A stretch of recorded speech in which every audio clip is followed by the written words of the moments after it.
باقاعدہ آیت اللہ صافی گل پائگانی وہ فرماتے ہیں کہ ہمارے تمام اعمال کا محور مہدویت ہونی چاہیے، اور جو امام زمانہ کے علیہ السلام کے اغراض و مقاصد اور اہداف ہیں وہی ہمارے اغراض و مقاصد اور اہداف ہونا چاہیے. یہ نہ ہو کہ زمانے کے امام کا ہدف کچھ اور ہے اور ہمارا مقصد کچھ اور ہے. اور پھر فرماتے ہیں آیت اللہ صافی گل پائگانی علماء کے ایک باقاعدہ مجمع سے خطاب کرتے ہوئے فرما رہے تھے کہ دشمن کی سازش یہ ہے کہ شیعت میں شبہات ایجاد کر کے تفرقہ پیدا کیا جائے. شبہات کی ایجاد، مردود افکار پھیلانے والے دیکھیے ان کے دو مقاصد عام طور پر لگتا ہے کہ پورے ہو جاتے ہیں. مثلا اگر آپ یہ تمام خرافات سنتے رہیں اور اس کے بعد اگر آپ خاموش رہیں تو یہ خرافات بھی پھیلتے چلے جاتے ہیں، تب بھی ان کا مقصد حل ہو جاتا ہے. اور ان کے خرافات کے خلاف اگر بولنا شروع کریں تو دوسری طرف سے خاص طرح کا ایک ریئیکشن آتا ہے اور مومنین پھر آپس میں جھگڑا کرنے لگتے ہیں اور دست و گریباں ہو جاتے ہیں. اس سے بھی ان کا مقصد حل ہو جاتا ہے. فرماتے ہیں لیکن اس موقع پر سنگین ذمہ داری یہ ہے کہ شبہات اور اشکالات کے لوگوں کو جوابات دیے جائیں.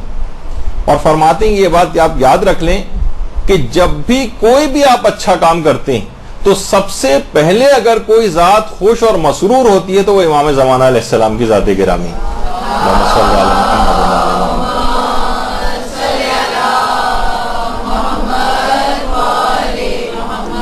اور جو اگر آپ کوئی گناہ کا کام کرتے ہیں تو سب سے پہلے جو ذات مغموم ہوتی ہے وہ امام زمانہ علیہ السلام کی ذات ہے. یہ آیت اللہ صافی گل پائگانی فرماتے.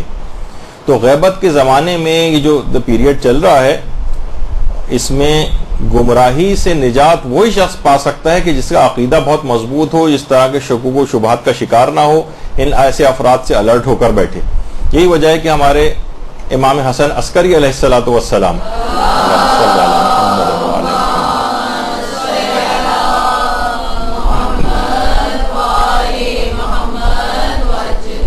احمد ابن اسحاق قمی سے امام نے فرمایا کہ اے احمد ابن اسحاق قمی، اچھا امام ان کے اوپر بہت زیادہ اعتماد کرتے تھے، اور امام نے کہا کہ اگر تمہاری شخصیت آشکار نہ ہوتی اور واضح نہ ہوتی ہم پر تو ہم کبھی تم کو اپنا بیٹا نہ دکھاتے.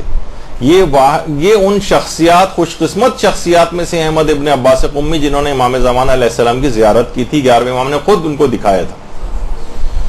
تو امام فرماتے ہیں کہ اے احمد ابن اسحاق، خدا کی قسم امام مہدی کی غیبت اس قدر طولانی ہوگی کہ ان کی غیبت کے زمانے میں کوئی بھی ہلاکت سے نجات نہیں پائے گا مگر وہ لوگ کہ جن کے دلوں میں امامت مہدی کا عقیدہ اللہ کی طرف سے راسخ ہو چکے گا اور خدا نے انہیں توفیق دی ہوگی کہ امام زمانے کے ظہور کی تعجیل کے لیے دعا کرے. یعنی امام نے خاص طور پر یہ بات کہی کہ غیبت میں کوئی شخص بھی ہلاکت و گمراہی سے نجات نہیں پائے گا. دو خصوصیات بتائیں. ایک تو امام زمانہ پر اعتقاد میں ثابت قدمی ہو، کسی قسم کے انحراف، کسی قسم کے شکوک و شبہات کا شکار نہ ہو، اتنا ثابت قدم ہو، یہ نجات پا جائے گا. اور دوسرا ہے کہ امام زمانہ کے ظہور کی دعا کی جس کو توفیق نصیب ہو جائے. یعنی اگر یہ شبہات سے سلامت رہ گیا، اس کا ایمان اور اعتقاد مضبوط رہا اور حضرت حجت کے لیے دعائیں کرتا رہا تو ایسا شخص گمراہی سے نجات پائے گا. اور علماء فرماتے ہیں اس کے لیے دعائے فرج، گمراہی سے نجات پانے کے لیے یہ بھی بڑی مجرب ہے. اس کے علاوہ زیارت آل یاسین اور دعائے غریق، یا اللہ یا رحمان یا رحیم والی دعا، یا مقلب القلوب ثبت قلبی علی دینک. اور یہ وہ دعا ہے کہ جو کہ باقاعدہ آیت اللہ بہجت نے رہبر انقلاب اسلامی کو وصیت کی تھی کہ آپ اس دعا کو اکثر پڑھتے رہا کریں. الگ سے آیت اللہ بہجت نے ان کو وصیت کی تھی. تو آیت اللہ بہجت یہ فرماتے ہیں کہ اگر ہم اپنے تمام کاموں میں امام زمانہ کو یاد رکھیں گے تو وہ بھی تمہارے تمام کاموں میں شریک ہو جائیں گے. فرماتے تھے یعنی سوچیے کتنی برکت ہوگی کہ ہر کام میں آپ کی کامیابی ہوگی. اگر آپ ہر کام میں امام زمانہ کو یاد رکھیں گے اس کام میں برکت آئے گی، اس کام میں کامیابی ملے گی. اور امام زمانہ کے لیے جتنی بھی آپ دعائیں کریں گے اس سے کئی گنا زیادہ امام زمانہ علیہ السلام آپ کے لیے دعائیں کریں گے. اور یہ بات سوچ لیجئے کہ امام زمانہ اگر آپ کے لیے دعا کر دیں تو آپ کا بیڑا پار ہو جائے گا، نجات مل جائے گی. برحمتك يا أرحم الراحمين وصلى الله على محمد وآله الطاهرين.